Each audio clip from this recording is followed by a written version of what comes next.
Okay, so a very good evening, everyone, and a warm welcome to today's session where we're going to discuss about roadmap for the US CMA. This is the US Certified Management Accountant Program offered by the IMA, the Institute of Management Accountants. I'm Varun Jain. I'm a CPA, CMA, an alumnus of Harvard Business School, and also the CEO of Miles Education. And it's a pleasure for me to host this session for all of you. So, guys, Miles Education, we are the global platinum partner for IMA. Miles has been instrumental in creating the ecosystem for CMA in India. IMA, of course, is a global organization, but from an India standpoint, Miles has been instrumental in creating the ecosystem, building an outreach for corporates for the CMA program, and of course today we have thousands of CMA alumni across India. A lot of them have seen a lot of career progression in companies. A lot of them have used CMA to get their first job with multinational companies, and Miles has been there through and through to assist them in terms of number one, passing the CMA exams, and number two, getting a job or upgrading or progressing up their careers with the CMA. So guys, I'm going to use this session. We're going to keep this session short. We will try to sort of wrap up by 5:15, latest by 5:30, and then at 6 o'clock again today. There's a session on CPA for those of you who are looking at CMA or CPF. But for those of you focused on CMA, I'll make sure in the next 1 hour you have all the information that you need. So the first things first, the US CMA Certified Management Accountant Program has only 2 exams. Now, these 2 exams, of course, cover 12 competencies, 12 core practice areas. And I'll talk about all those 12 areas in a bit. But let's talk about how does this add up? When we're looking at a qualification with global repute with only 2 exams.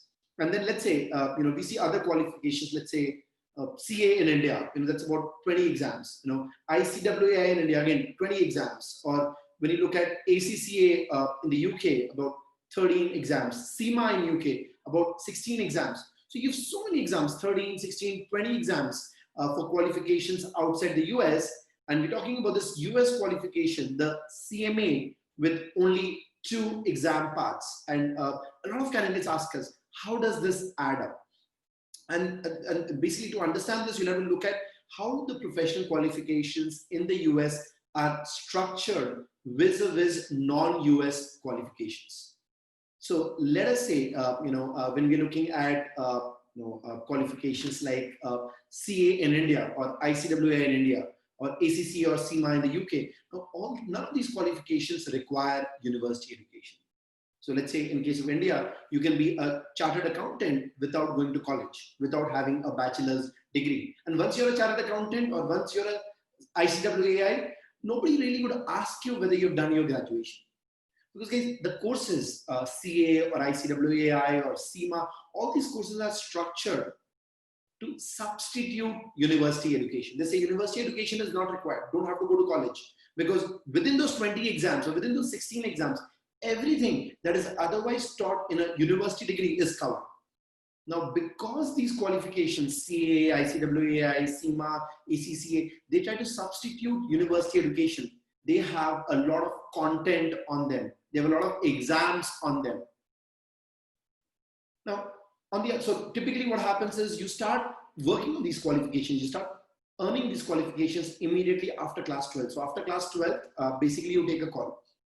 Whether you need to go the university track, that's bachelor's, master's, or you want to go to the professional qualifications track, where you could pursue CA or ICWA or CMA and earn these qualifications without any university degree.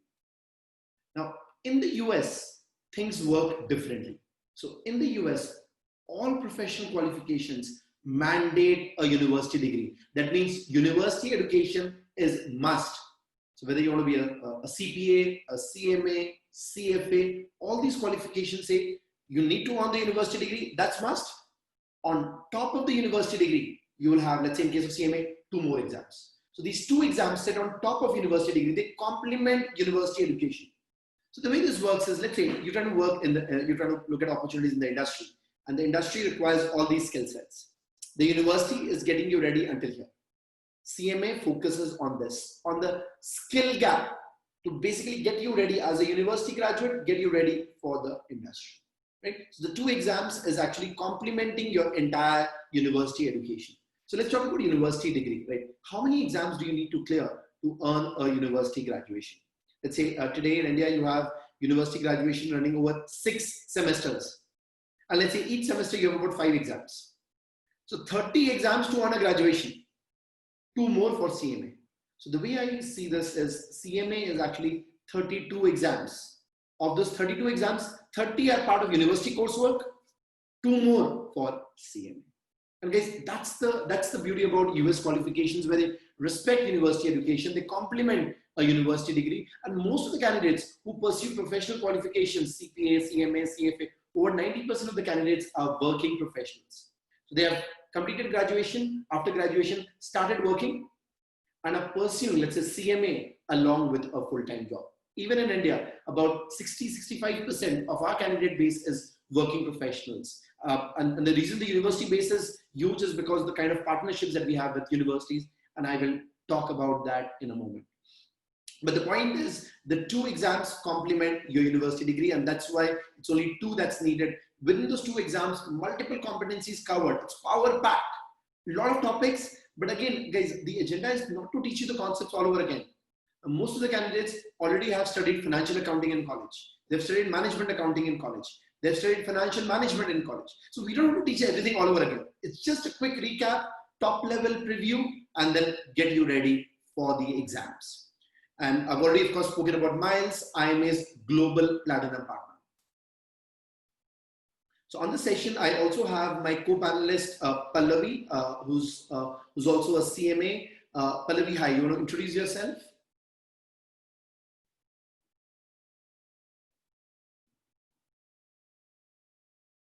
Okay, Pallavi, you're on mute, and I will progress with my session. So guys, if you have any kind of questions, you have the Q&A button ahead of you. You can sort of use that Q&A button, ask questions there, and Pallavi is there to sort of respond to your questions.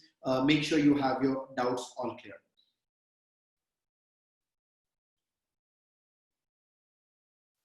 So the question here is why CMA? Right. So I think the why CMA is the why for any kind of higher education. Right. Number 1, you're looking at skills, and number 2, you're looking at credibility. With the letters CMA after your name, whoever you talk to around the world, you talk to, let's say, a peer, a colleague, an investor, a client, your boss, your CFO. The moment you say you're a CMA, immediately there is respect and there is connect, right? So there's the skills, industry relevant skills, and the credibility, which comes in with the letters CMA after your name. So let me quickly run a poll here.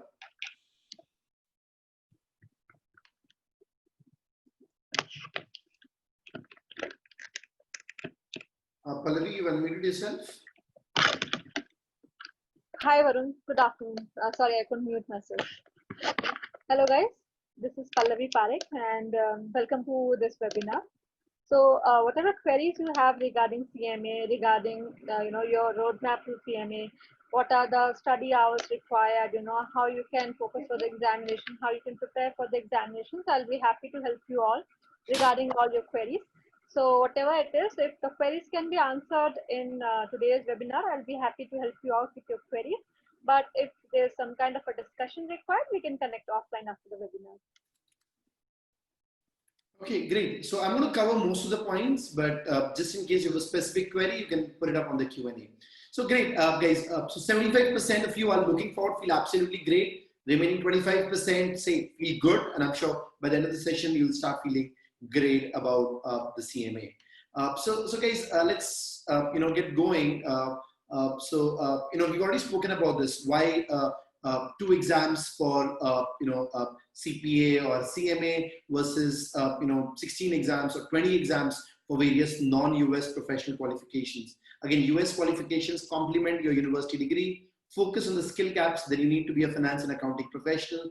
They're designed to be pursued along with a full-time job. right? And again, facilitate career progression for professionals. Whereas, India, UK qualifications, they tend to substitute university education. And that's what makes them lengthy, and that's what they include a lot of stuff, a lot of content that you would have otherwise covered in a university degree. Okay, let's talk about the role of management accountants in business, right? Let me actually share my PPT. Give me a second.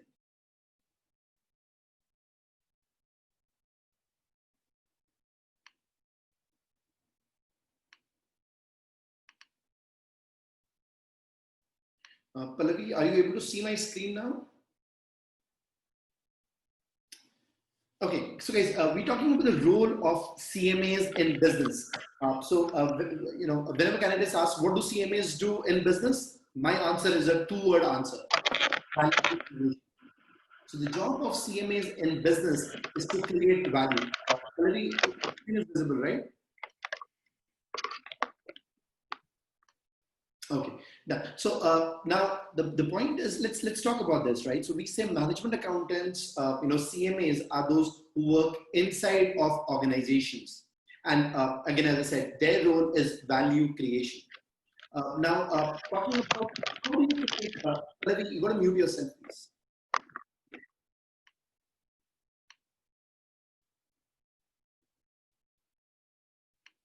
Okay, so whenever we talk about the role of CMAs in business, as I said, it's value creation. So let's talk about how do we create value in business, right? The way you create value is by making sure your company is doing well financially, making money, profitable.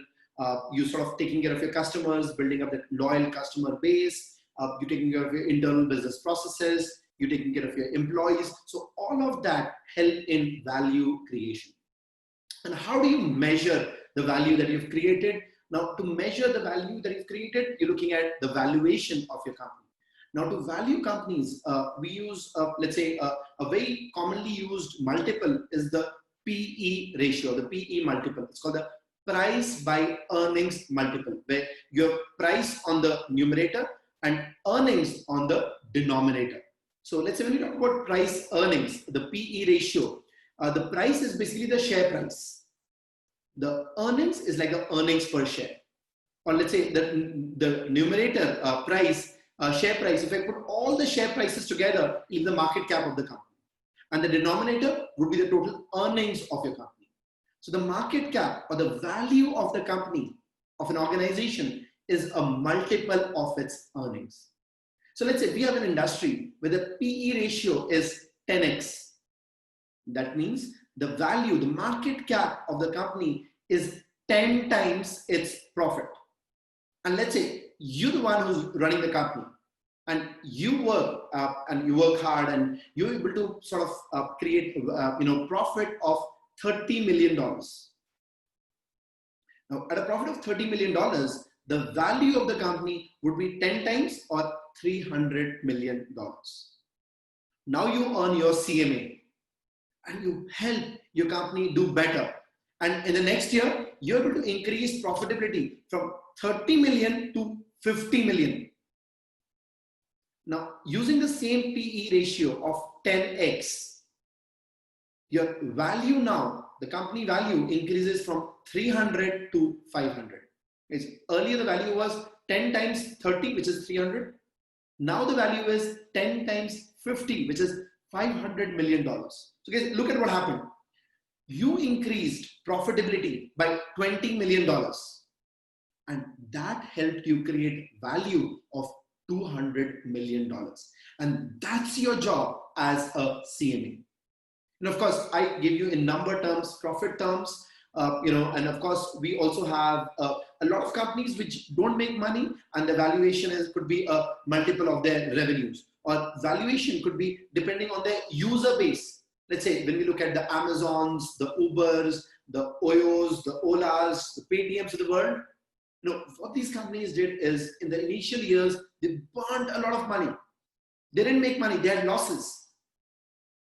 Despite that, they were valuable. Why? Because these companies built up a solid customer base. They built that customer stickiness where customers would stick to them. And because they had the customer base, their story to their investors was, okay, hey, we're not making money today, but we are building this customer base. And ultimately, we will make a lot of money. And that is why these companies became so valuable and they became unicorns before they went public. So guys, your job as a CMA is to work inside the organization and create value for the organization. Your job, let's say, is to increase that profit line, that bottom line from $30 million to $50 million. So last year was 30. Your job is to look at how do you convert that $30 million to $50 million so that the value of your organization increases from 300 to, let's say, 500. Now let's talk about public accountants. Let's talk about chartered accountants in India or CPAs in the US. Now, when public accountants come into you, let's say they come in as auditors, right? So as management, you prepare the financial statements, and on your financials, you have last year's financials of $30 million. Next year, you have a budget of $50 million of profit. Now, when the auditor comes in, what does the auditor audit? Does he audit last year's financials or does he audit next year's financials? And guys, let me do one thing. Let's use the chat. Let me open up the chat and let's make it interactive. So guys, opened up the chat, and when you respond to on your chats, you can sort of send a message to all panelists and attendees so that others also can see your message. The default would be all panelists, change it to all panelists and attendees. So guys, the question is, when the auditor comes in and audits the financials, what does he audit? Last year's financials or next year's budgets or next year's financials? You guys can respond on your chat, guys. I see a lot of you responding saying last year, but your responses to all panelists, yeah, last year's financials, yeah. So when the auditor is coming and auditing, he's auditing last year's financials. What is the auditor's worry? The auditor's worry is, are the last year's financials correct? Think about it. The auditor is concerned that if you said last year you made $30 million in profit, did you really make $30 million? How about you made only $25 million and are reporting, overstating profits to 30? That's the auditor's worry. Because if your real profit is 25, then your valuation will be 250. But you have reported a profit of 30, which is causing a valuation of 300. So the auditor's concern is, are the numbers right? And that is why the auditor will spend a lot of time in auditing the financials, expressing an opinion on those numbers. So guys, look at the focus, right? So a public accountant, auditor's focus is what happened last year. Of course, as a management accountant, you need to make sure that what happened last year, the last year's numbers all are correct. But your focus is what's going to happen next year. Your focus is how do you increase that 30 to a 50? How do you create value for your organization? How do you increase your valuation from 300 to 500? So guys, let's do this, right? So let's take an example. I hope a lot of you would be driving your car or your bike. I know lockdown, things have been awry, but before the lockdown, I'm sure a lot of you would be driving cars and bikes. Now, before you drive your car, you often set up the rear view mirror, right? You set up the rear view mirror before you start driving your car or your bike. Now the question is, let's say you have a 30-minute drive. You're going from point A to point B. And let's say it's a very curvy road, a lot of turns, a lot of traffic and all of that. In that 30-minute drive, for how long cumulatively will you look at the rear view mirror? And guys, you could respond on the chat, right? 30-minute drive. How long cumulatively in seconds or in minutes would you look at the rear view mirror?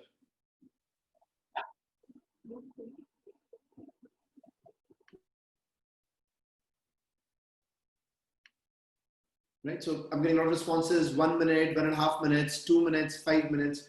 Fair enough. So people have different estimates, and it also depends on the kind of curves that you have on the road, like kind of turns. If you're turning around, right, you want to see the rear view mirror.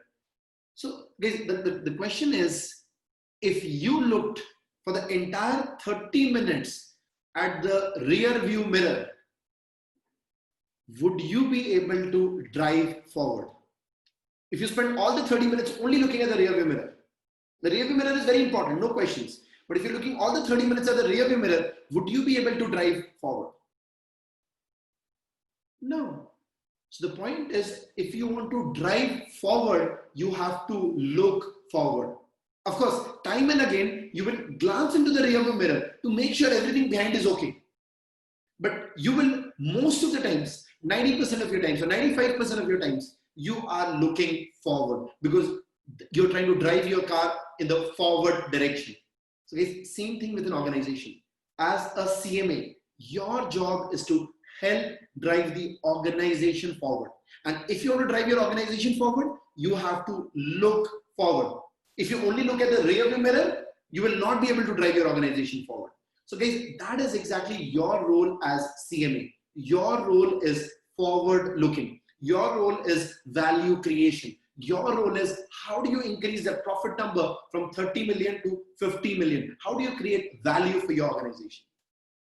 But when we look at that auditor, the chartered accountant or the CPA who comes in to audit your financials, is he really concerned about next year's $50 million profit? No. His concern is last year's $30 million. His concern is that number correct? Have you measured it correctly? Have you followed, let's say, US GAAP? Have you followed IFRS in presenting your financials? Are your financials presenting the right picture, the right numbers? So guys, auditing in public accounting, that is about what happened last year. Are the last year's numbers correct? So guys, if you sort of look at this, right, when we look at CMAs, when we look at management accountants, again, you got to make sure last year's numbers are okay. You got to make sure internal controls are okay and all that compliance is there. But your focus is taking the right decisions, helping create value for the organization. Now, of course, a lot of chartered accountants in India, a lot of CPAs in the US, they do a public accounting degree, but they end up working like management accountants inside of businesses. But CMAs, their focus is working inside of businesses. Their focus is creating value for their organization. So let me quickly have a poll here in terms of what excites you most. So guys, I have a poll for all of you. Okay, I'm going to end the poll now. Okay, share results. So 46% say both are good, public accounting, management accounting. 44% are want to focus on management accounting. 10% are those who love the audit, the public accounting side. Great. So fair enough. So if you love management accounting, of course, CMA is extremely focused in terms of helping you in value creation or helping you create value for your organization. Okay, now this one is a very, very good slide. Let's talk about this, right? So we're talking about being a future-proof finance professional. And here I have a slide on analytics, right? And I want you to sort of look at this chart closely. This is a chart by Gartner. And if you look at the top, bottom left of the chart, you see something called descriptive analytics. So descriptive analytics is analyzing what happened in the past. Let's say last year, you did not do a good job. You did not achieve your targets. You underachieved. You did a bad job. So what happened? Bad job, less profits, less revenues. The next question immediately is, why did it happen? And that is what we call diagnostic analytics. Right? So you have descriptive analytics, which is talking about what happened, and then diagnostic analytics, which is about, I'm just increasing my volume a little bit. If that is too high for you, please lower it. Right? So descriptive analytics is what happened. Diagnostic analytics is why did it happen? But increasingly, as finance professionals, as business professionals, you are expected to talk about what will happen. Next year, we'll make $50 million. And the immediate next question is, how can we make it happen? That is what we call prescriptive analytics. So it's descriptive, diagnostic, back. Predictive, future. Prescriptive, how will you make it happen? Again, future. Now, look at the y-axis here, value. What is more valuable, predictive analytics or descriptive analytics? Naturally, future, that's more valuable. You're out here to create value, and that's why it goes up if you look at the y-axis.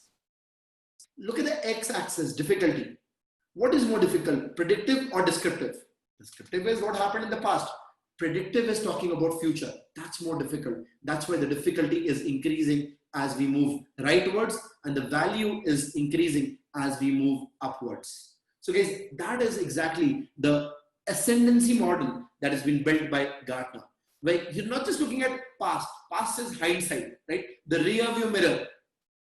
You're also looking at insight and foresight. So your job is to provide insight and foresight to the business. Your job is to be a strategic business partner. Your job is to optimize information. Look at the blue bar, converting information to optimization. Now guys, so analytics is about using data to drive decisions. Let's say, you have a decision to make. Here you're talking about, let's say you want to increase sales, you want to increase profits. How do you do that? And you have a lot of options. Number one, you could, let's say, target a new geography, a new emerging market that you're not currently present in. You could target a new customer segment. You could increase your product line. You have a lot of options on you. Which ones should you go for? Now, you can take the decision, or the CEO can take the decision on the basis of gut, how the CEO feels about it. But guys, what we are talking here is using data to drive decisions. We are saying gut is good, instincts are good, but can we complement that with data analytics? Can we use data to drive decisions?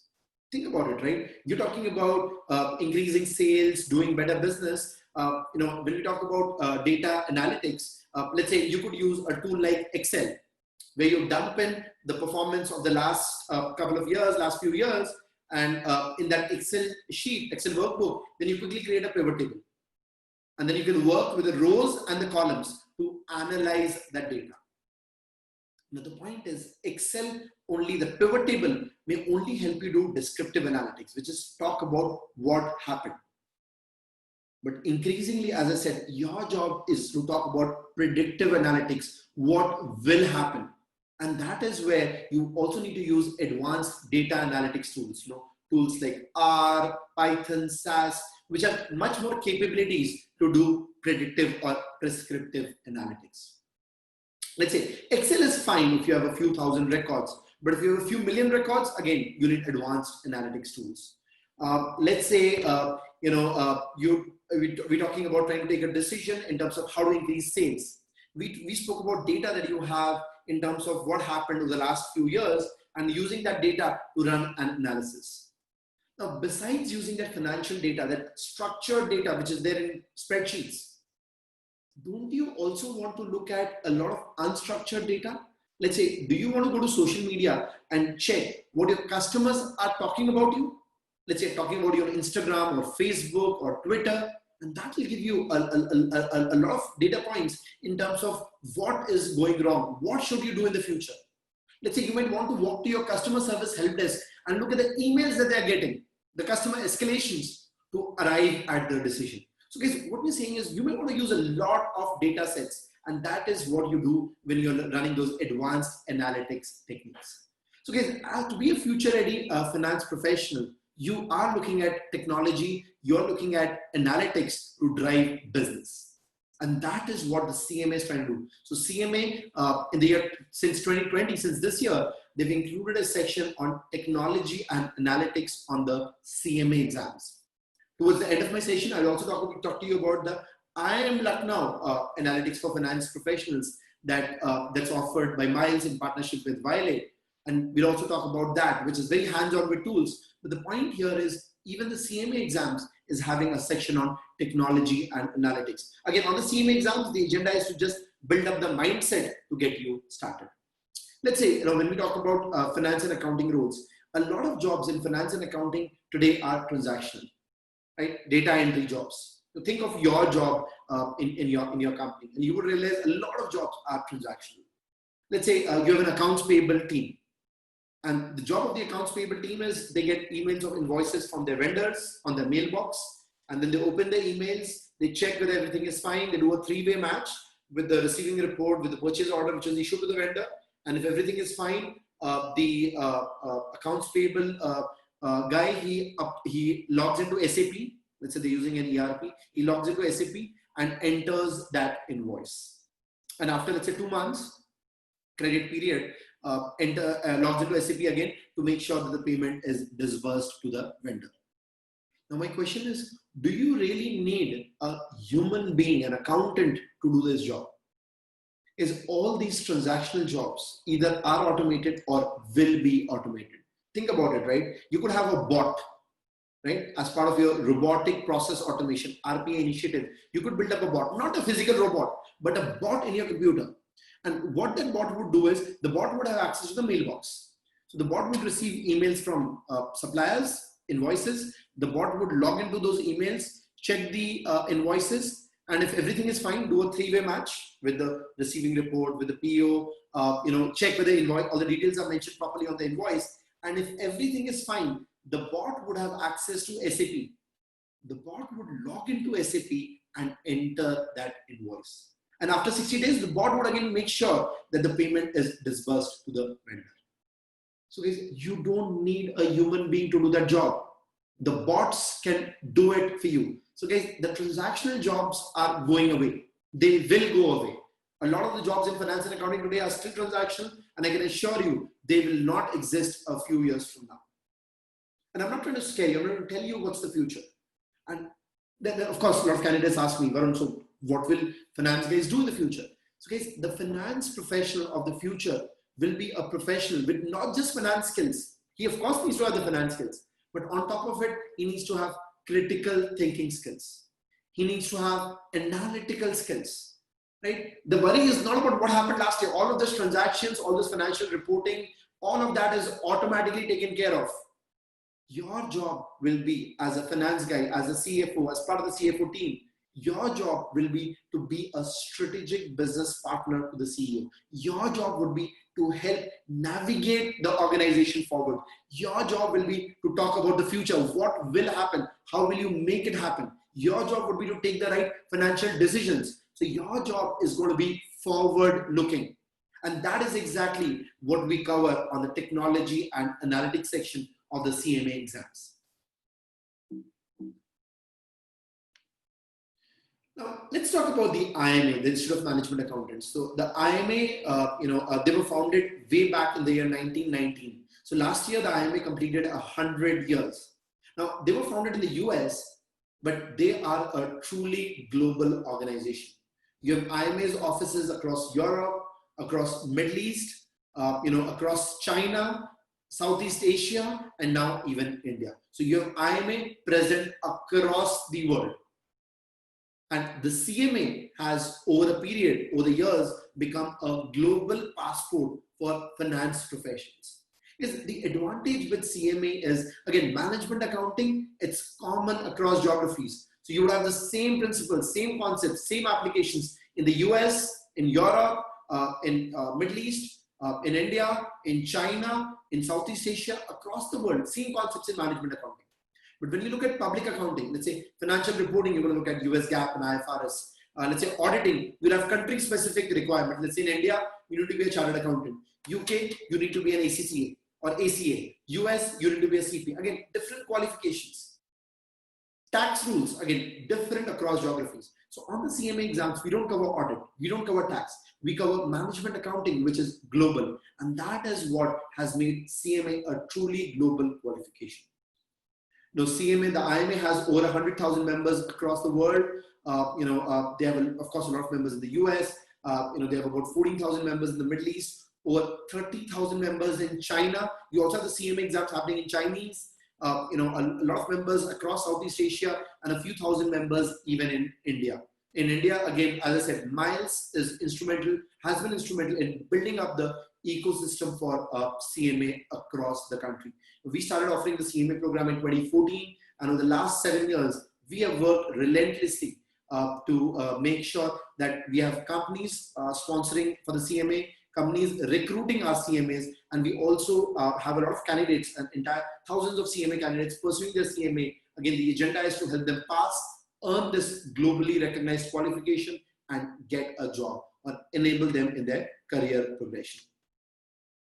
So guys, this is the a laundry list, a small list of companies that Miles is partnered with for training and for placements. Of course, you've got all the big four: Deloitte, EY, KPMG, PwC. You've got Accenture. Let's say Accenture's got an Excel program where they sponsor both CMA and CPA with Miles. Genpact has an education at work program. AIG has a Gurukul program. Again, CMA, CPA with Miles. All these companies, AXA, MetLife, World Bank, American Express, FIS, IAG, Invesco, a lot of IT companies, Cognizant. Let's say Philips. Now, Philips is not even an American company. It's a Dutch company, and they sponsor CMA for their professionals. Now, a couple of years back, Philips across the world sort of came out with a mandate that anybody who wants to get promoted in finance needs to have a CMA. And we had 28 candidates from Philips in Chennai who enrolled with us. And of course, a lot of them were chartered accountants, and they achieved their CMA with Miles. And they were all sponsored by Philips. Let's say Barclays, that's a UK bank, and they sponsor for the CMA. Johnson & Johnson, they are a global sponsor. Very interestingly, Tata Power, Indian companies like Tata Power also sponsor for the CMA. Tata Power is interesting. It is actually 49% owned by the Delhi government, and they sponsor their candidates to earn their CMA with Miles. So guys, again, all these corporate tie-ups and many more. So we have a tie-up with about 56 companies for training, and we have a tie-up with over 120 multinational companies for placements. So guys, all these tie-ups, number one, showcase, the credibility of the CMA qualification, and number two, it showcases the credibility of Miles, because Miles is the training partner. So it's basically IMA, YLA, Miles. I'll talk about that, but the training delivery is by Miles Education.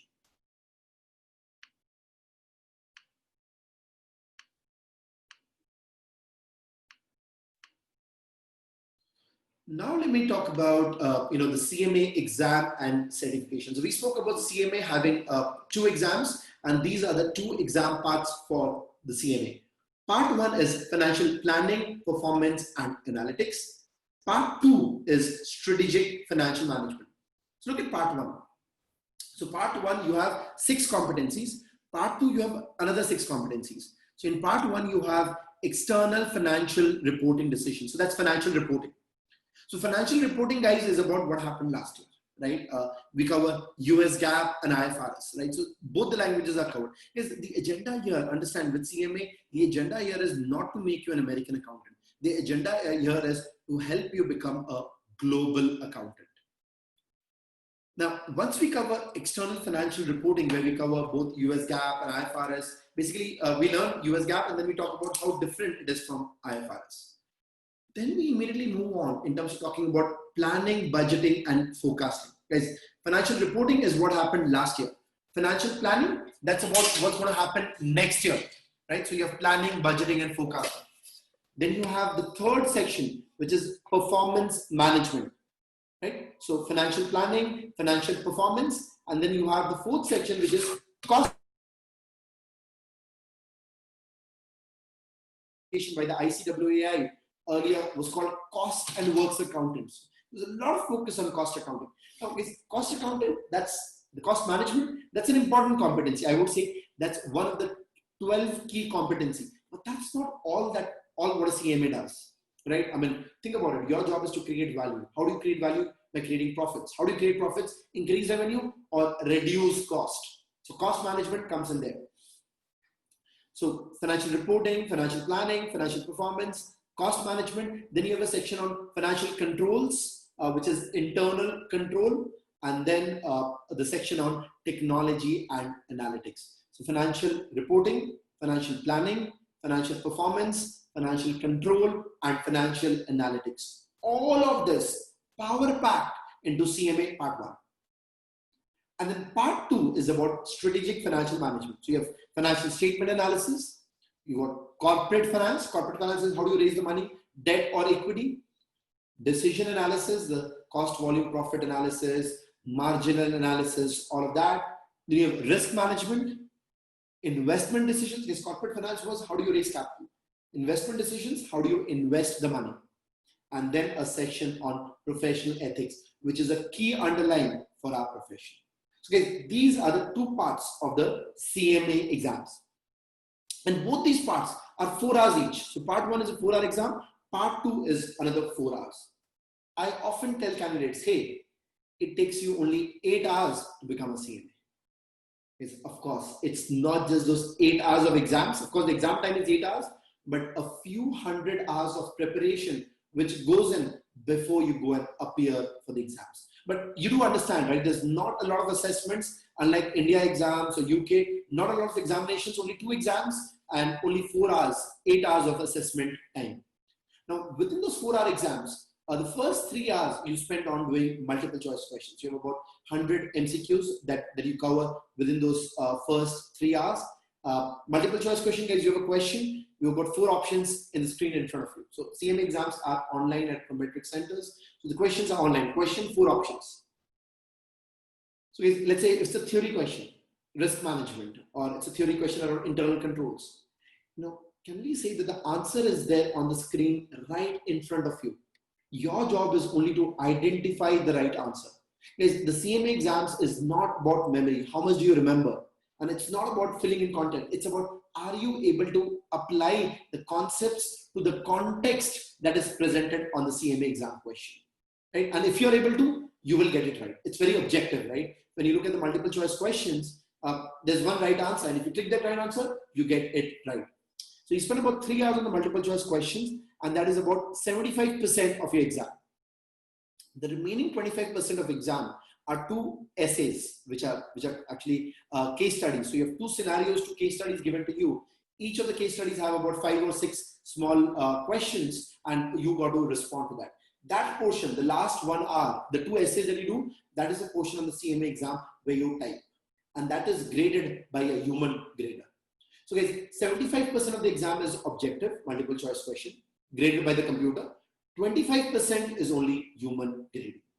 Unlike, let's say, India exams, where everything is graded by the human grader, and of course, a lot of candidates have challenges. The examiner sometimes doesn't like your handwriting. Some examiner sometimes does not like your articulation. You may fail, but here there's absolute objectivity. And even on the essays, you're typing in your responses. And you don't need to type in long answers. Brief, to the point. Rather, brevity is awarded on the CMA exams. Now, when you look at the level of coverage, look at this. Everywhere you see level C. So level C is the highest level of coverage on the Bloom's taxonomy. So let's say when we cover financial reporting or financial planning or cost management or financial management in our BCom, that is typically level A or level B, where the focus is on remembering and understanding, little bit of application, little bit of evaluation, but it doesn't really go too far. Now on the CMA exam, it sort of goes to the top. You're not only looking at remember and understand, you're looking at evaluation, you're looking at application, you're looking at creation. So the point is, it's the highest level, in terms of academic learning outcomes that you have on the CMA exams. Now, how many hours do you need to prepare for the CMA exams? Anywhere between 300 to 400 hours is all you need in total, including a final revision. And the good thing is exam pass rates, they're in excess of 40%. So out of every 10 candidates giving the exams, 4 pass. Now, each of the 2 parts are graded out of 500, and you got to score a 360 to pass. That means you got to score about 72%, 360 out of 500. And as I said, it sounds like a big number, but the global pass rate is over 40%. The CMA exams are online. They're conducted throughout the world, including in India, and they are conducted across 3 exam testing windows: Jan, Feb, May, June, and September, October. But of course, now given the COVID scenario, the May, June window has been extended till August. So you have exams happening in May, June. That's over, of course. July, August, September, October, and you can choose the dates when you want to give your exams. So let's say you can start studying now. You can look at 1 exam in September, 1 exam in October, and by the end of the year, end of 2020, you could be a CMA. So I'm going to show you quickly, so the batch that we have, and let me quickly run a poll here in terms of what are you looking at. And I will talk to you about how can you achieve it. But let's look at this. Okay, so 75% of you are looking at becoming a CMA in 2020. 25% not sure, maybe you're looking at next year. So guys, quickly I will run you through the schedule that we have. So of course, pre-COVID we had live classroom sessions across 9 cities in India, in Dubai. We also of course had our online classes, but now with the COVID scenario, we are only running the online classes, live online sessions, and I'm conducting all of those sessions. So the next batch for CMA starts July 4th, right? And beginning July 4th, if you can look at the schedule here, we're going to cover CMA Part 2 across 4 weeks, and then CMA Part 1 across 6 weeks. So we're going to spend about 10 weeks. And in each of the 10 weeks, the webinar is of 2 hours every Saturday afternoon, and we expect you to put in another 18 hours during the week. If you can put the 18 hours during the week, where I'll give you about 3 to 4 hours of video, and about 12 to 14 hours of practice multiple choice questions. If you're putting in that 20 hour per week, in the month of July, we will do 1 round of Part 2. In the month of August, we will complete 1 round of Part 1. And you can look at, let's say, Part 2 exam in September, Part 1 exam in October, or Part 1 in September, Part 2 in October. So by October 2020, you're going to be done with your CMA studies and your CMA exams to earn your CMA before the end of the year.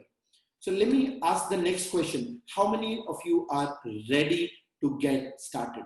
So guys, the last date for us to accept admissions into the July 4th batch is June 27th. So we're going to close admissions by the end of the week. How many of you are ready? Okay, so we are looking at 38% of you who are looking at getting started this week. Welcome on board, guys. Looking forward. 41% sometime later. Guys, if you're looking at CMA in 2020, this is, trust me, your last chance. Otherwise, of course, you could look at CMA 2021, which is fine. Okay, let me get back to my slides. So we spoke about CMA, role of value creation, being a future-ready finance professional, CMA as a global passport, the corporate tie-ups with miles, the CMA exams, it's 2-part CMA exams. This is the overlap between CPA and CMA curriculum, because a lot of candidates come back and say we're confused. And what I tell them is CPA has 4 parts. Again, why 4 exams? Graduation plus 4, right? So it complements university degree. So on CPA, you have FAR, Audit, Reg, and BEC. On the CMA exams, the focus is on finance and accounting. That means there's no audit there, no tax, right? And that's what also makes the CMA very global. You have the reporting bit with that US GAAP and IFRS thing, and a lot of focus on management accounting and financial management, which is basically there on the BEC part of the CPA exams. So it's basically CPA minus audit, minus tax and law. Now, what are the CMA certification requirements? 3 requirements. Number 1, you got to clear the 2 exams. Number 2, you need to have a bachelor's degree. And number 3, you need to have 2 years of experience in finance and accounting. So guys, now when you look at working professionals, if you're a working professional who already has, a bachelor's degree and who has 2 years of experience, chance to all attendees, right? So if you're already a working professional who already has a bachelor's degree, you've done a BCom or a BBA or a BMS or any other qualification, even a BTech is fine, and you have 2 years of experience in finance and accounting. All you have to do is clear the 2 CMA exams, submit your education and experience to the IMA, get your CMA. So you have to clear the 2 exams to earn your CMA. Now that is a big chunk of IMA's membership, professional members. But IMA also has a special category of members called student members. Now, as a student members, you're allowed to appear for the CMA exams even before you graduate. So you can appear for the CMA exams, let's say in first year, second year, third year of college, even before graduation. And then complete your degree. And as you've completed your CMA, and let's say you're going for placements towards the end of college, you're going to tell the prospective recruiter that you're not just a university graduate, you've also cleared the 2-part CMA exams. And that gives you a lot of credibility. And the moment you talk about your CMA and you have the skill sets, you're going to get a job with one of the multinational companies or one of the fast growing companies in the country or around the world. And when you start working, you need to earn 2 years of experience. So you've cleared the CMA exams earlier. On your resume, you will write that you're an IMA student member and that you've cleared the 2-part CMA exams. Once you complete your degree and 2 years of experience, that's when you'll be able to use the letters CMA after your name. So guys, now let's talk about the CMA training at Miles. I already showed you the Miles schedule, but let me talk about IMA, Wiley, Miles. So IMA, as I said, offers a CMA certification globally. Wiley is the publisher of official IMA study materials. Rather, the materials given to you by Miles are official IMA materials published by Wiley. These Wiley materials were originally published by IMA. A few years back, IMA outsourced the publishing to Wiley. And Wiley, of course, has been adding a lot of Wiley, a lot of value on the content. But I would say that the copyright of the content still is with the IMA. So IMA also gets royalties out of the Wiley materials. So these are official materials of the IMA. So you have IMA, Wiley, Miles. We were the platinum partner for CMA in India. And last year, given our performance in India, we got the global platinum partner status. So we are now platinum partners for IMA in the US, in the Middle East, and all over the globe. So we are the largest in India. We have over 50% market share, we train. We're the only one to be present across India and doing so much for the CMA in terms of number of candidates, in terms of the pass rate. The Miles pass rate is slightly in excess of 60%. So we one of the highest pass rates, one of the largest candidate bases in the country. We work with professionals, we work with students, and as I said, we not only help you clear the CMA exams, we also help you in your placements with one of the multinational companies, and we have over 120 recruiters whom we are associated with. The Miles CMA offering, it includes, the Wiley materials, which is the books and the online test bank. But guys, we are not resellers of the IMA material. We just don't take it and give it to you and say you study. No. On top of the Wiley materials, we've created Miles notes. So notes are shorter version of the Wiley materials. We have created videos. You have about 50 plus hours of videos, and you have access to all of that. And now, given that the classroom training is not happening, you have the live online training happening. And I'll show you all of this on the website. So the Wiley materials are the only official materials licensed by the IMA. I'll show you the Miles training videos as well. We've already spoken about the game plan, and I'll talk about that. Why is Miles India's #1 CPA review? So we are global pattern partner. We are India's largest #1 CMA review. We use official study materials. There are others, non-approved study providers who don't use official materials, or there are others who use official materials but just to resell that. They've not added any value on top of that. I'll show you the Miles videos, which will sort of help you understand how we focus on concepts on the whiteboard plus highlighting on your books. With COVID, of course, it's live online training, and I personally take all the sessions, online. When we have classroom training, I also travel across different cities, and I take the first masterclass for part 1 and for part 2 across cities. We're the ones who built the ecosystem for CMA in India. We have classes in 9 cities in India, plus Dubai, tie up with, it's 100 plus here, but the number is about 123 multinationals today for placements. Let me now quickly get to the website and sort of run you there, and then I'm going to open up for questions. So guys, the Miles offerings, you have, classroom training. So guys, classroom training, of course, is not happening now. And given that there's no classroom training, you will rely on the pre-recorded videos and the live online training. So what you have here is the schedule for the live online training, which is starting July 4th. So every week you're going to have 2 hours of webinar. On top of that, you'll have access to the Miles videos. So let's say if we go to CMA, we can go to CMA videos. And let me sort of, let's say, play a video on CMA Part 1, forecasting techniques. Right.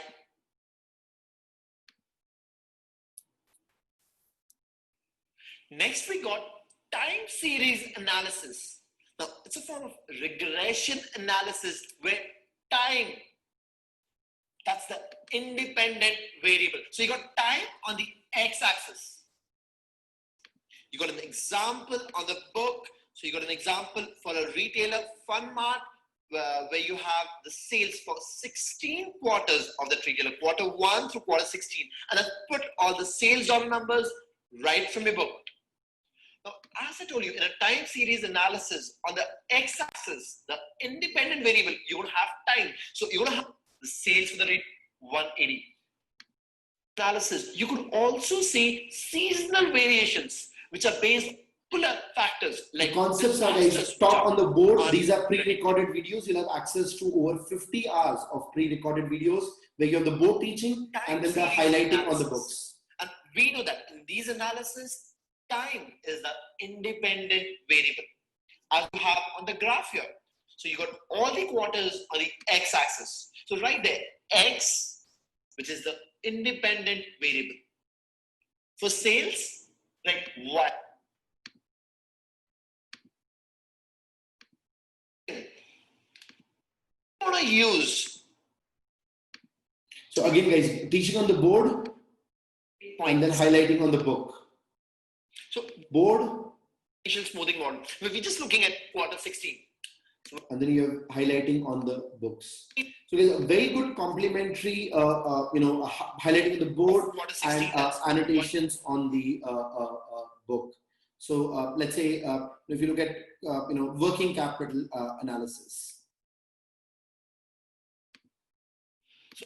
So after the liability of 200 assets minus current liabilities, then you have something what we call current ratio.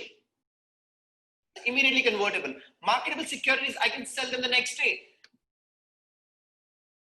When I'm looking at high energy videos, guys, again, the agenda is to make sure, and guys, it is because of these videos that we already had a lot of candidates who, even before the COVID scenario, chose to do online with us. And given COVID and given the classrooms are shut down, now everybody's moved to online. And to complement these videos, you're going to watch about 4 to 5 hours of recorded videos every week. And on top of the videos, I'm going to meet you every Saturday in person, afternoon, quickly to give you a preview of the chapter and then ask you to go through the videos. So you have, all these videos, you have highlighted ebooks given to you, and of course, the Wiley online test bank for you to practice during the week. So guys, this is the schedule.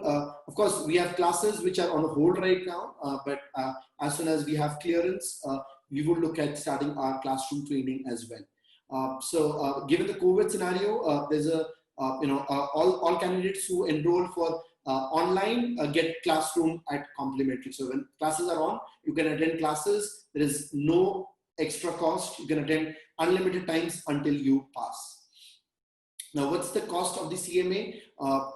For India, the CMA fees is, the CMA training fees is 39,000 or 38,900 plus GST. So that's a total of 45,900 rupees. So that's the Miles fee portion. Now, given that Miles is the platinum partner for IMA, and also Miles is, given the status of Miles, we have a special offer, which is a bundle discount by IMA and Wiley offered for Miles candidates. So let's look at this, right? So let's say you have the official IMA study materials, which are worth about $960.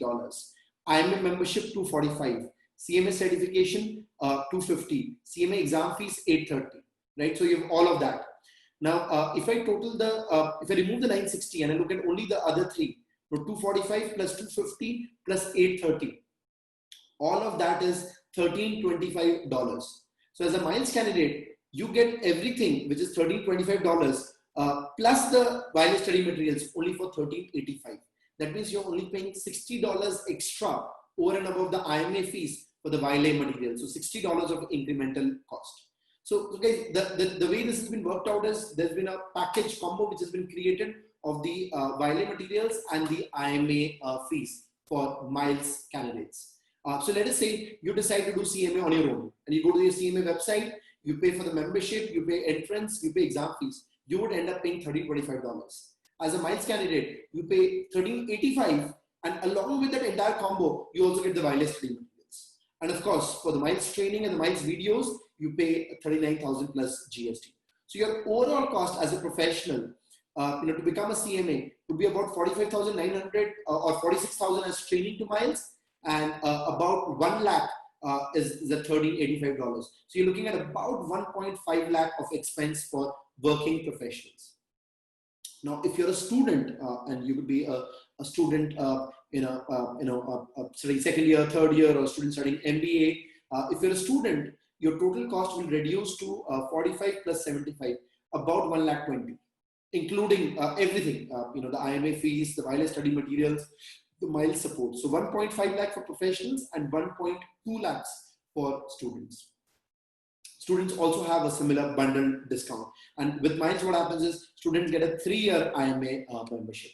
Now, if you are a student in a full-time college, or a full-time university, you may also be eligible for the IMA scholarship. Now, if you get the IMA scholarship, your cost will further reduce. So your cost, instead of becoming 1,20,000, would be about 88 to 90,000 rupees. So guys, the point is professional 1.5 lakh, student 1.2, student with scholarship, and that's only for students, it'll be about 90,000 rupees. So get in touch with the Miles team and they'll help you out with all of this. So guys, that's it about CMA, if you go on the Miles contact page, you will see the contact details for all of Miles offices across India. And these are 9 offices that we have in India. A lot of the offices are already open. So I think Mumbai and Pune are shut. And apart from these 2, every other office across the country is open. Of course, we have limited staff in the offices, but if you want to visit, you can sort of drop in. They'll be happy to, help you in. Of course, our offices are sanitized and all of that. Of course, you could give a call or drop a WhatsApp to any of these numbers that you see on the website, or to your local center manager, and get started for CMA from July 4th. Now, besides the CMA, guys, Miles also offers the CPA program. One second. Besides the CMA, Miles also offers the CPA program, which is the Public Accounting Qualification. CPA is the US equivalent of CA with 4 exams, 12-month timeline. We are having a CPA webinar which is starting at 6 p.m. today. So after this webinar ends, we'll have the CPA webinar start. Let me just quickly run a poll in terms of how many of you are looking at CMA. Here you go.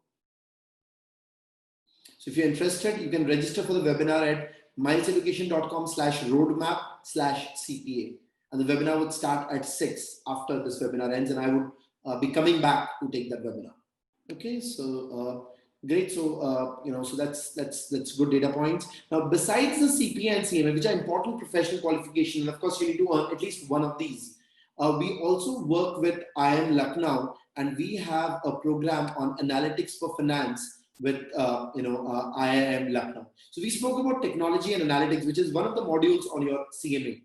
Now that's very basic, top level. Now the IIM Lucknow program gets you hands-on. So I spoke about those advanced analytics tools, right? We said, Excel is great, but you need advanced analytics tools. So on this program, you learn R.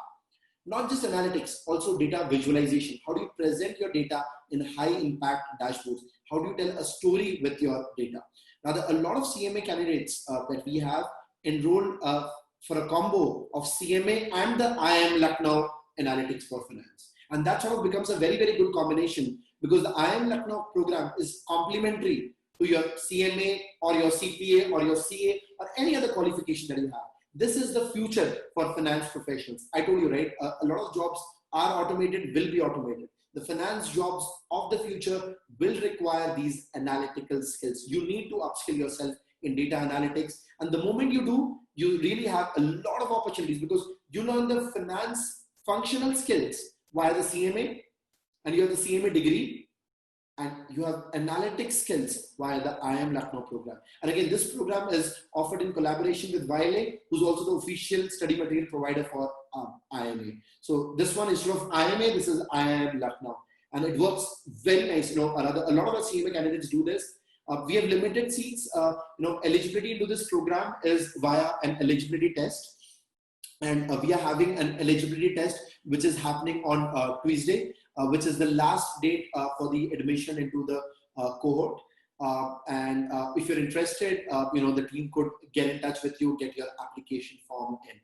So about the program, this program is an online program. It's a 6-month program where you have 4 hours of classes happening every week. The classes are taken by IIM Lucknow professors or industry experts from the Wiley Innovation Advisory Council.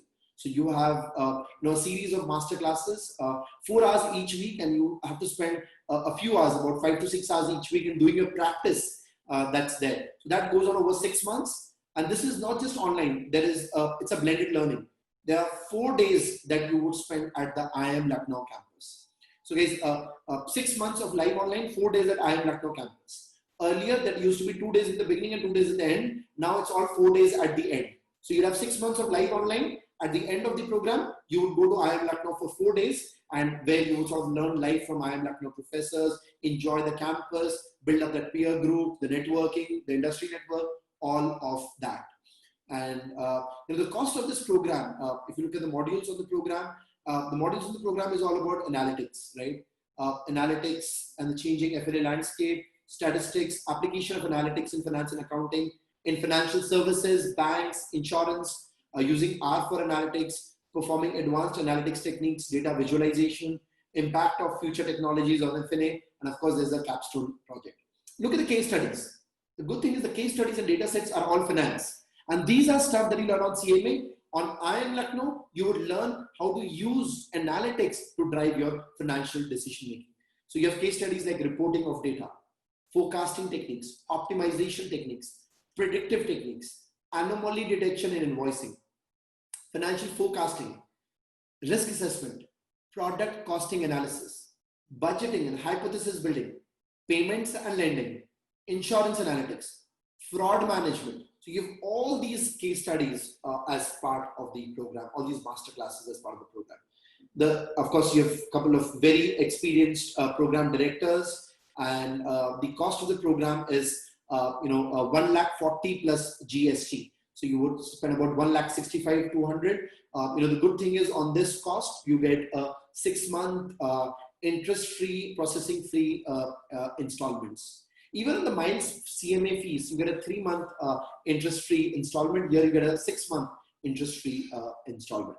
So let me quickly do a poll in terms of how many of you are interested in this. 1 second. How many of you are interested in the IIM Lucknow program? And if you are, we will look at how we could sort of get you on board on the cohort, which starts June 27th.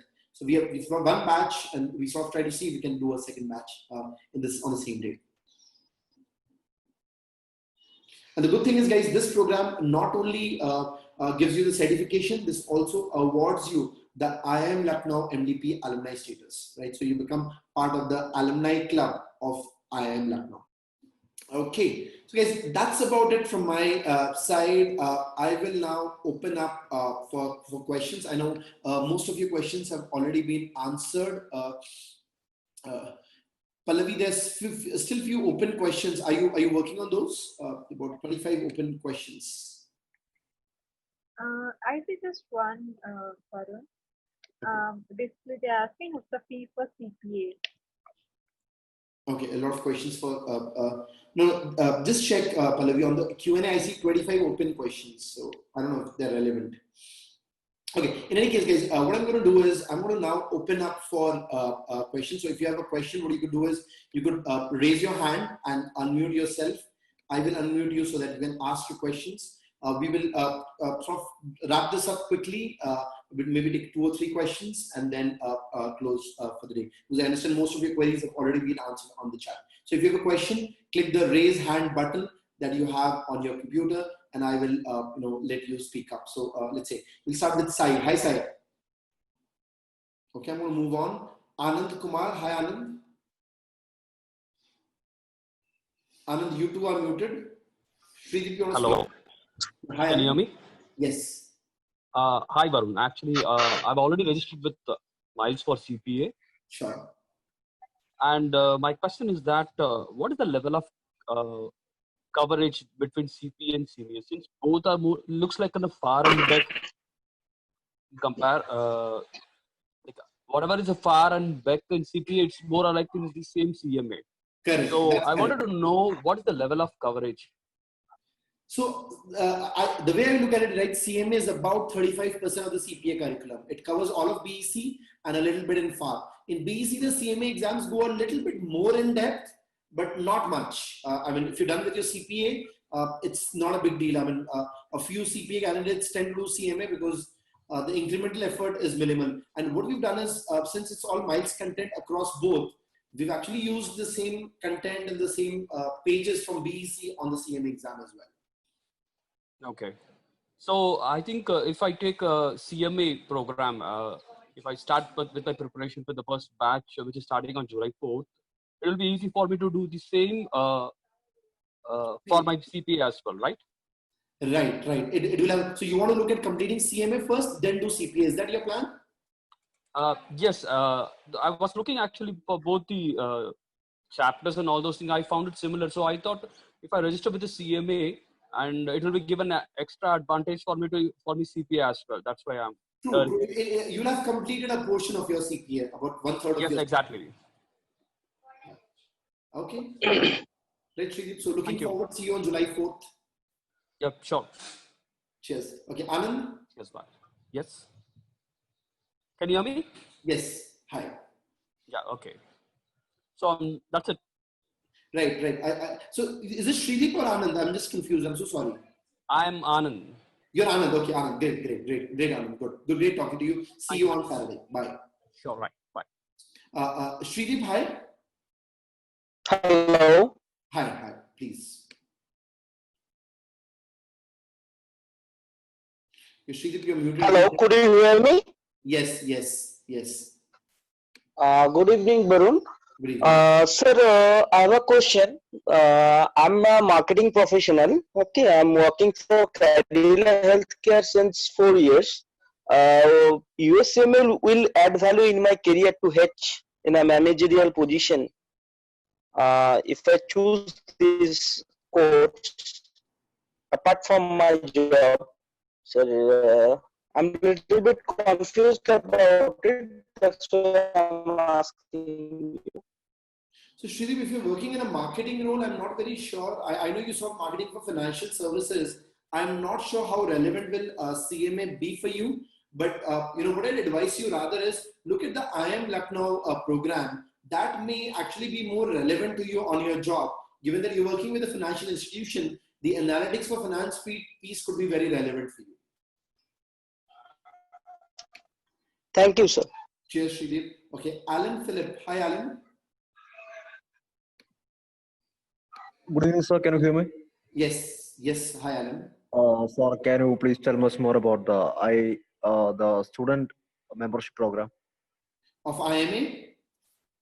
Yes, sir. So you're still in college, Alan? Yes, sir. I'm in second year. Second year. So Alan, basically what happens is IMA has this special category of student members, and as a student member, you'll have discounted fees. You can clear your CMA exams even before graduation. So which college are you studying in, Alan? I'm from Kerala. It's in the St. Berkman's College. Okay. So what will happen is you can complete your CMA exams, clear the CMA exams even before your graduation. So when you go in for placements, let's say in semester 6, you would say you're a commerce graduate or yet to complete graduation, but have cleared the CMA exams. Your mark sheets will come to you immediately as you clear the CMA exams, but your degree will come only after you've cleared the exams, completed your graduation, and have earned 2 years of experience. Okay, thank you, sir. Cheers, Alan. Okay, next we have Numan Ali. Hi, Numan.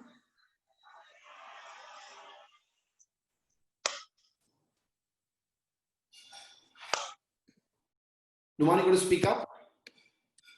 Hear me? Yes, hi, Numan. Sir, I want to ask you, sir, that I want to pursue, sir, CMA US course, sir. Sir, what it would be more preferable for me to do, sir? Along with BCom, I can do, sir, CMA US, sir. And Yes. in which year we should do, sir? So Numan, we have candidates in BCom who start studying for CMA right from first year onwards, and they clear their CMA by the end of second year. So that in third year when they go for placements, it is BCom graduate who's cleared CMA. So we Okay, work sir. with multiple colleges across India. We have a lot of our types in Bangalore. So in Bangalore, we work with Christ University, Jain University, St. Joseph's College, St. Joseph's College of Commerce, Mount Carmel College, Jyoti Nivas College, all the top colleges in Bangalore, Loyola Chennai, DG Vaishnav in Chennai, Stella Maris, Ethiraj in Chennai, Hyderabad we work with St. Anne's, Loyola. In the north, we work with lovely professional university, Manav Rashna University, and all of that. So we work with a lot of universities across India, where across BCom programs and a few BBA programs, we have integrated the CMA, where all these candidates, they typically look at clearing the CMA in semester 4, latest semester 5. Because before placements, if you have it, that's a lot of value. Okay, sir. Sir, what it will be more preferable for me to do in first year or third year, sir? CMA, sir. Start in first year, Numan, clear by second year. Okay, sir. Okay, thank you, sir. Thank you very much, sir. Thank you. Naveen Kumar, hi Naveen. Hi Varun, my question is on post clearing the CMA certification. Sure. Is that membership required after first clearing? So Naveen, what happens is you go to renew your membership every year. IMA of course gives you a lot of discounts. Our alumni typically spend about $100 a year in renewing the IMA membership. Now, what's the benefit of the membership? Now, as an IMA member, you get access to a lot of webinars and a lot of content free of within that membership fee. And that also helps you complete the 30 CPE continuing professional education requirement every year. So your cost per year would be less than 10,000 per year, and that will also be used in 30 hours of learning every year. Okay, what in case we don't renew, then we can't use CMA as... No, you cannot use the CMA after your name. Okay, got it. Thanks, Varun. Cheers, Naveen. Okay. Dipali Deshpande, hi Dipali.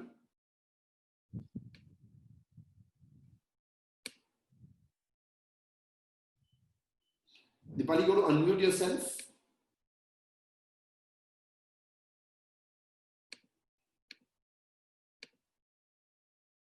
Okay, I'm going to move on. We have a couple of candidates who are registered with their device names. Okay, let's see. Harsha, hi Harsha. 1 second.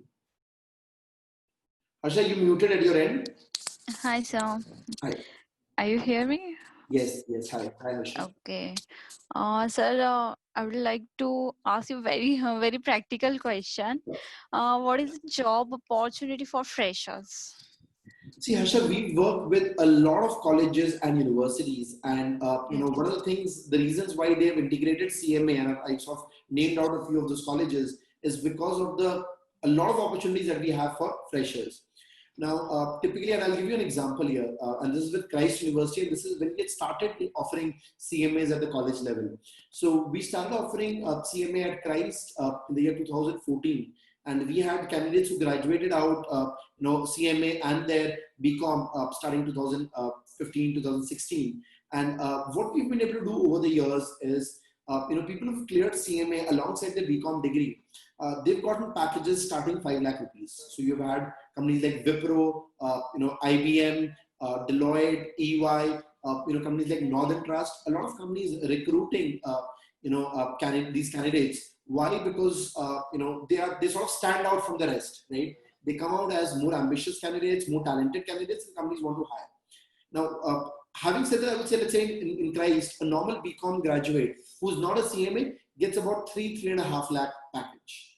With CMA, he's getting 5 lakhs. So that's only one of the case studies, one of the examples that I've given you, because that was the first college where we had tried offering CMA and done placements for a lot of freshers. And with that, what we've done is we've approached many companies, and we are partnering with over 120 companies today. And, they, of course, a lot of these companies hire experienced folks, 2 years experience, 5 years, 10 years. But there are a lot of job opportunities for freshers. And, as a matter of fact, we've also worked with companies like HP, companies like Wipro, who've offered internships to candidates who are pursuing CMA or have cleared one part of the CMA exam. So, and they offer 25,000 a month as stipend and stuff like that. So a lot of opportunities, Harsha, that we have for CMAs, trained freshers. And as Miles, we work with 40 plus universities across India. So there is a dedicated placement team whose job is only placements for freshers. And of course, they also do placements for working professionals. So a lot of opportunities. And what I would say is the CMA helps you stand apart. It gives you the skills and the credibility. Yeah. Thank you, sir. Yes, Saisha. Okay. Arijit Bhattacharya. Hi, Arijit.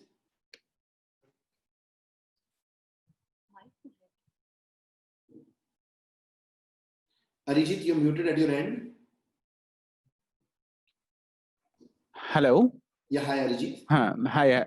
Good afternoon, sir. Actually, I'm a GST practitioner in Calcutta. So I want to start these courses. It will help me for my profession. See, the point is the CMA would help you when you, let's say, if you want to do just GST, maybe not, right? But let's say beyond just offering GST services to your clients. No, not exactly GST. I want to work with other state, others country. That will help me. Yes, it will. It will absolutely. It will, Arijit. Also, it will help you in providing business consulting services as part of your offerings. Okay. For that purposes, what is the requirement? What is the necessary action to be taken by me for developing my business after completion these courses? What is, you give me some advices that is which will help me. Arijit, you have to look at a lot of business development. Having a CMA on your name or having the CMA on your business card or your email signature would give you increased credibility. And then, you could look at creating a lot of models. For example, few of our alumni, they have created models around balanced scorecard. They have created models around analytics-based enterprise performance management. So you'll have to build up some unique models, or simply go ahead and say, okay, I'll help your company, reduce cost. I'll help your company, manage performance better. So you will have to do your BD, Arijit. A lot of the business comes in via relationship. So I can't say just getting a CMA would guarantee business, but it will increase the chances of you getting business. If you want to practice, if you are thinking of doing up a practice yes, sir. as a CPA where you want to sort of do QuickBooks, you want to do QuickBook accounting or tax returns. Yes, sir. Then you may want to look at the CPA program instead of the CMA, because that will help you get a lot of outsourcing business from US and from other parts of the world. Okay. That means, sir, I am preferring CPA program that will help me for increasing my opportunity. Am I right, sir? Correct. So what happens is if you try to get a lot of outsourcing business, a lot of them is accounting in QuickBooks, tax returns, supporting CPA firms on audit engagements. So for all of that, I would say go for CPA, because you're trying to become a practitioner. You don't want to work with a company. You want to do your own practice. So go for CPA. Okay. Thank you, sir. Thank you. And we have a webinar at 6, Arijit. You can join that. Bye. Okay. Dipali, you want to speak up? Yeah. Can you hear me? Yes. Yeah, actually, I have done my graduation long back. It's in 2000, post-graduation 2000, sorry. And I have a working experience of 15 years. But now for 8 years, I have a long gap. Okay, I'm residing presently in Muscat, so in Gulf. So I don't know when we will be coming back. Means there is no security sort of. So after 8 to 10 years, now again I want to start back. I have worked with PwC for 5 years. I have worked with Port Macmillan LLC for 5 years. So I have a good experience of work experience of 15 years. And PwC, which team, Dipali, did you work in? Which team in PwC? I was working with accounts, actually, supports. And Mott McDonald, I was working with management accountants.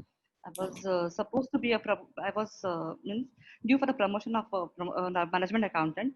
But meanwhile, due to visa issues, I had to leave my job. I got your point, Dipali. See, the point is, whenever you have a break in your career, when you try to spring back, a lot of companies sort of tend to worry about, about your seriousness, whether you'll continue. And earning a qualification, any kind of education, will sort of showcase that seriousness, and plus, of course, give you skills and credibility to get a better job. So I think, Dipali, if you're looking at a career in management accounting going forward, go for CMA. If you are sort of wanting to also explore options in audit and all that, you can look at CPA. But get an accounting qualification that will really help you increase your prospects of getting a job. And that's fine. We have a lot of women who take a break in their careers and then spring back, and they join us for either of the programs. So my main thing is what CMA has 2 parts. It's only 2 parts, whereas CPA has 4. So I want to start with a smaller. So That's what means to get a confidence, good confidence and study back Sounds after a fair. long time. Sounds fair, Dipali. And you've also worked in management accounting, so I think the CMA would be a better fit. CMA would, yeah, yeah, yeah. Thanks, Cheers, Dipali. I'll be Looking joining. forward. Yeah, Looking forward. yeah. Cheers. Thank you. Thanks. Okay. We have somebody with the mobile name I1IJ9. So I don't have your name, but I have your mobile device number. Hello. Yeah, hi. You good? Name? Yes. Hello. Hi. I'm currently studying in graduation BSc Math. Okay. Is it going to help the CMA course student with BSc background? Do you want to work in math, finance, and accounting? Is it? Yes. Okay, absolutely. You can go ahead if you're interested in a career in finance. And your good name? Deepak Kumar. So Deepak, one thing which I will say is, having a background in maths and statistics is very, very relevant for business today. Like, let's say when we talk about data analytics, the underlying is statistics. Rather, even the president and CEO of IMA, Jeff Thompson, so I'm very close to him. He's also a statistics graduate from college. He earns a CMA, and of course now he leads IMA.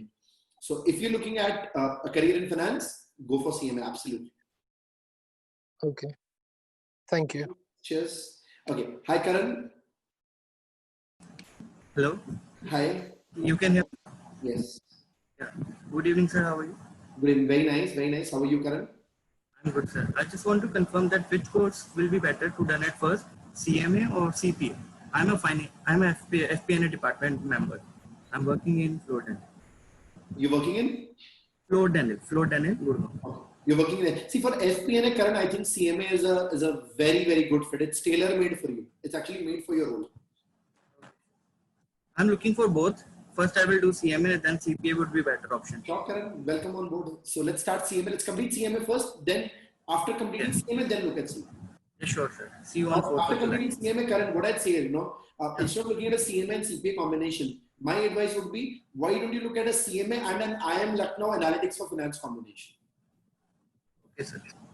My advice, and the call is yours, of course. Okay, sir. Sure, sir. But Yes, first, sir. I will looking for CMA. Done. Let's start July 4th. Cheers. Okay. R. Srinivasan. Hi, Srinivasan. You're muted at your end. Yes, sir. Good evening, sir. My name is Srinivasan. How are you? Very nice. Thank you, Srinivas. Sir, actually, I have more than 15 years experience in finance and accounts. Sure. Currently, I'm working in a private company as a senior manager in accounts. So it will help me for in a CMA, sir? It will Absolutely. be... Absolutely. So you're working in finance and accounting, CMA, of course, will help you in your career progression. Definitely, it will be help me, for the CMA can... because see, how difference between our Indian CMA as well as for this one, sir? See, the Indian CMA is again a management accounting qualification. Yeah. But the Indian CMA is very lengthy, Srinivas. Okay. There are about 20 exams. And the reason there are 20 exams is, see, typically when you look at Indian qualifications, that is for students. Okay. You have to decide after class 12 that you want to do it, and then you spend 4 or 5 years to achieve it. Yes. But as a working professional today, if you try to do ICWAI, I'm not sure you may get 4 paper exemption for foundation. You'll have about 16 exams to give. Okay. That is physically practically not possible, right? Okay. I mean, you can do it. I'm not saying you can't, but that's a lot of effort, right? Okay. Comparing. No, that also I already registered 5 years back. Also, I registered as well, but I not yet completed. So see, it's very difficult as a working professional. Yeah. These qualifications you can do if you're studying full time. If you leave your job and you study for this, you can do it. It is very difficult to do along with a job. Yeah. So when you look at CPA, CMA, CFA, all the US qualifications, they're designed to be done along with a full-time job.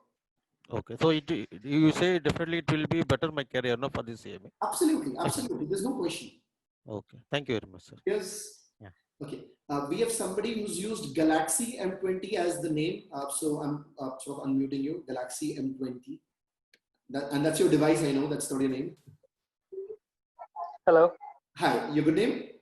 My name is Ganesh.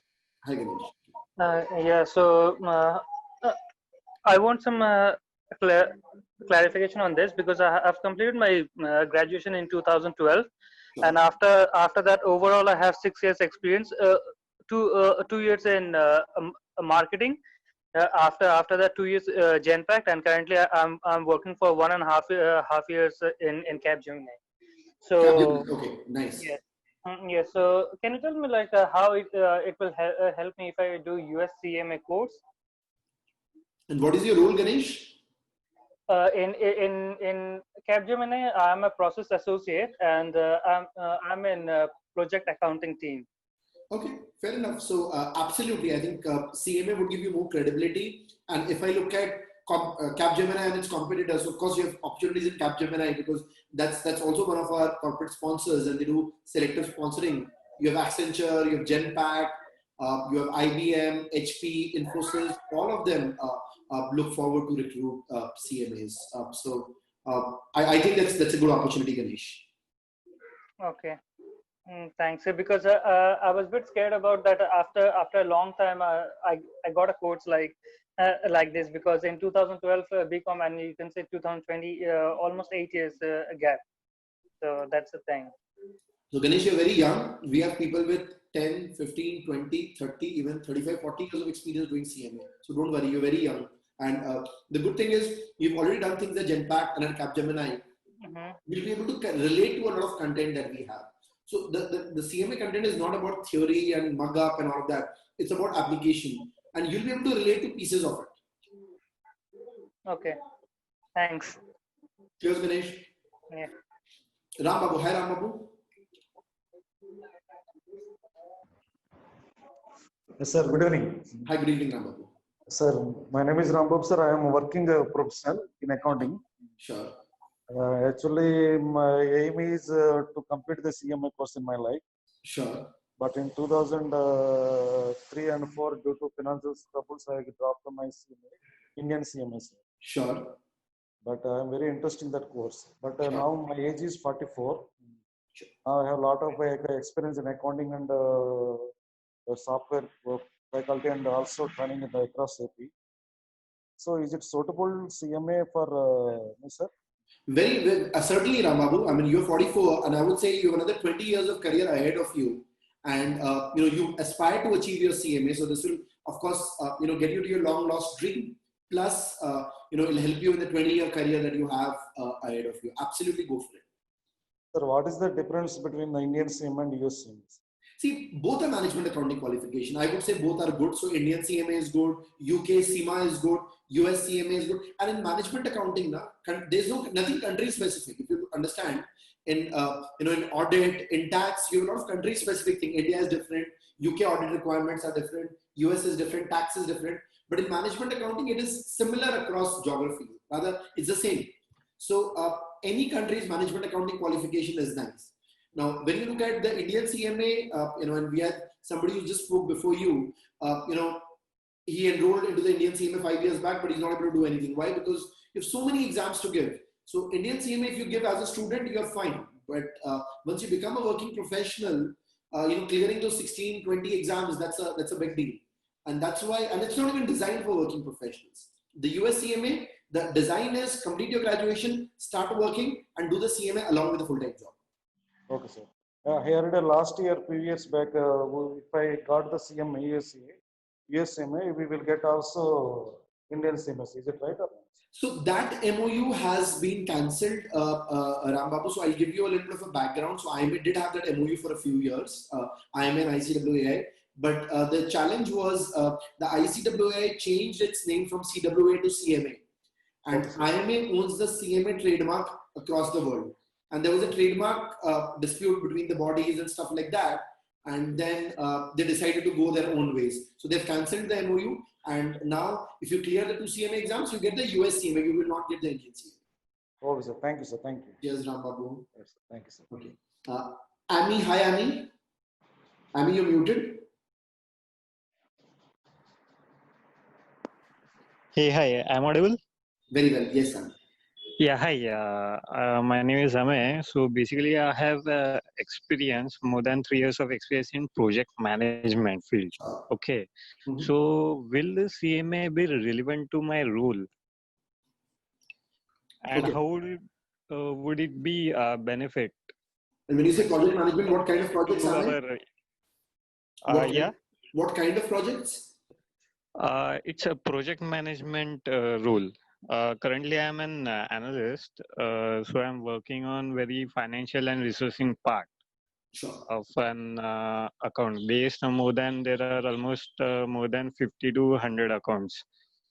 Okay, so will this CMA US be relevant to me? As long as you have finance on your role, CMA would be very relevant. If you say you only do project management for IT projects and others which have nothing to do with finance, not relevant. But if you're saying you're doing projects which are finance, very relevant. Think about it, right? You're a project management professional who's a CMA. That sort of gives you a lot of credibility in front of your clients, in front of your bosses, in your company. So, as long as the projects have something to do with finance, very relevant. Okay, so basically, as compared to our Indian CMA, that if we fail on a one subject, we need to give the whole group. Is it like with the US CMA? There's no group. So let's say you take part 1 and part 2 both in the month of October. You pass, let's say part 2, you fail in part 1. Then whatever you've passed will stay with you. You only have to reappear for part 1. Okay. Okay, fine. So now due to this COVID, the market is very uncertain. What will be the means? Will there any impact on one guy who is pursuing or who has passed through an CMA in 2020, say, or in the next year? Amay, see, what I would say is, when the market is uncertain, I know that we are entering into a very difficult territory, right? In terms of the economy, not just in India, around the world. Now, in these difficult times, a lot of companies tend to downsize. Now, when the companies downsize, typically they want to keep their best talent and they downsize and they lay off people who are not so talented or not so useful. So, being a CMA, number one, increases your chances of keeping your current job. That's one way. Second, even when you're looking out, though the companies are hiring, the companies become even more selective in difficult times. Having a CMA will certainly increase your prospects of getting a new job. And point is, it's not just skills, right? It's the skills and the credibility. So anything you have to do with finance, having a CMA, CPA, even CA for that matter, all these are important qualifications. At least one you need to have. Okay, so even if I complete the course, the institute will grant a certificate, or I will have to take an experience in that management accounting field to acquire the certification. The experience is very widespread. If your project management experience has the finance element there, even that is fine. Nothing, you don't have to get any other experience. Your experience is fine. Okay. So once I complete I will get a certificate for that. You'll have to apply. You'll have to send your transcript and your experience letter and get that done. So we'll help you with that. That's not a complicated process. Okay. Fine. Thanks, man. Cheers, Amay. Cheers. Thank you. Okay. I will have to call up the session because I need to start the next session at 6. But I'll take a couple of more questions. Jisan, Rohit, I see a lot. Kranti. Let me see how much I can take. Jisan, hi. Zishan, you muted at your end.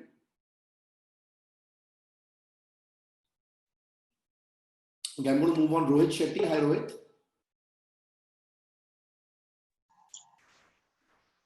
Hello. Yeah. Who's this? Yeah, this is Rohit. Are you able to hear me? Yes, here Rohit. Yeah. So I have two questions. One, I have an experience of 9 years in quality assurance. Sure. Insurance background, but the quality part and audit we've done for 3-4 years now. Sure.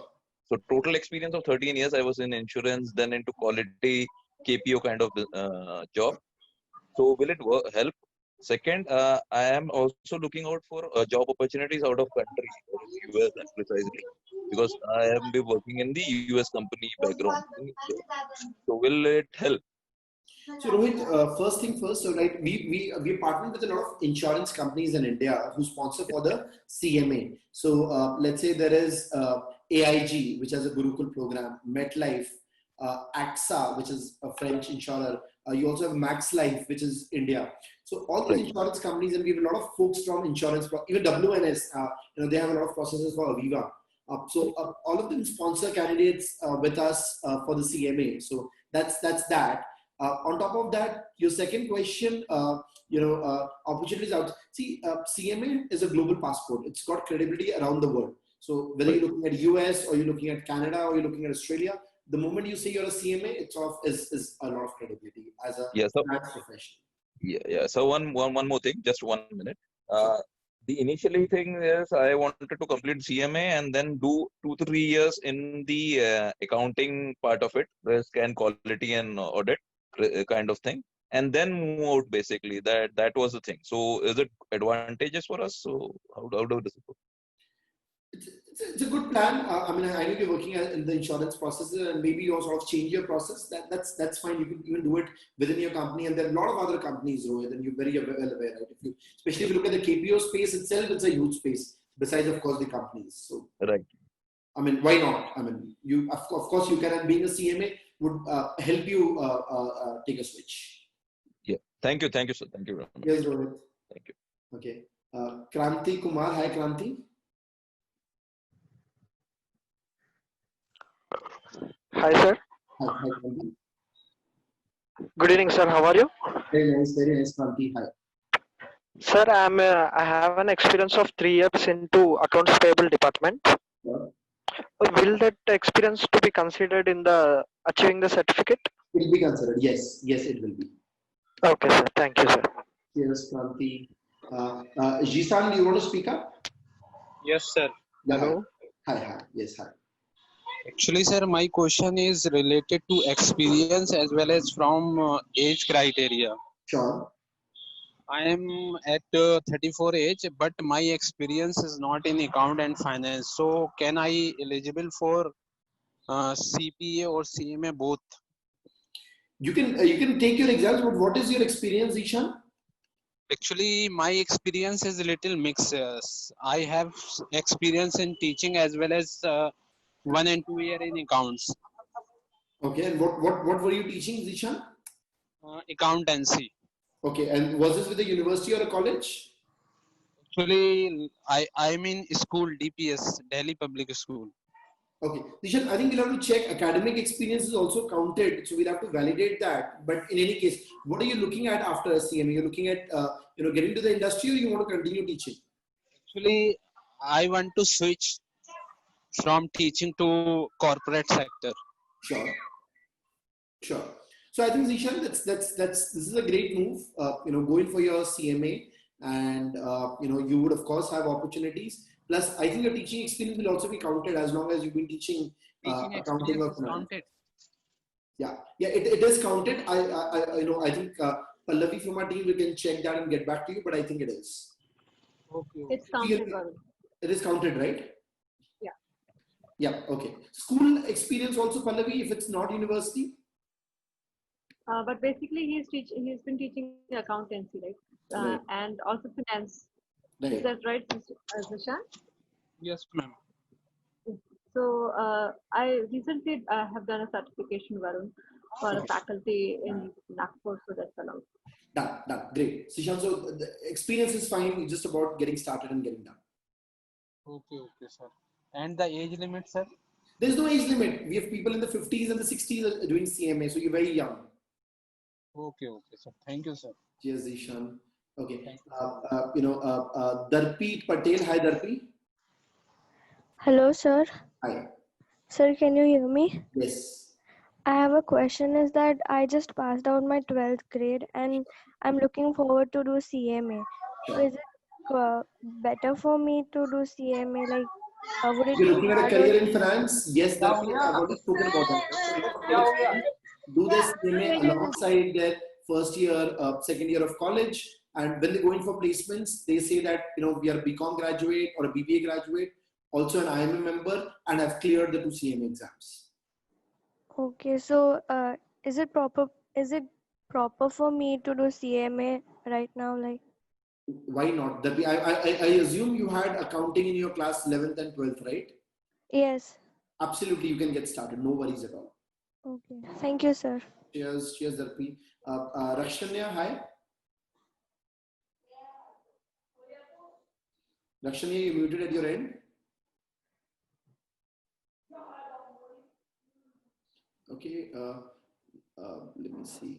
Numan Ali, you have another question? Okay, so guys, I think what we've done a few Q&A now. Hello. Hi. Good evening, sir. Good evening. Numan, you have another question?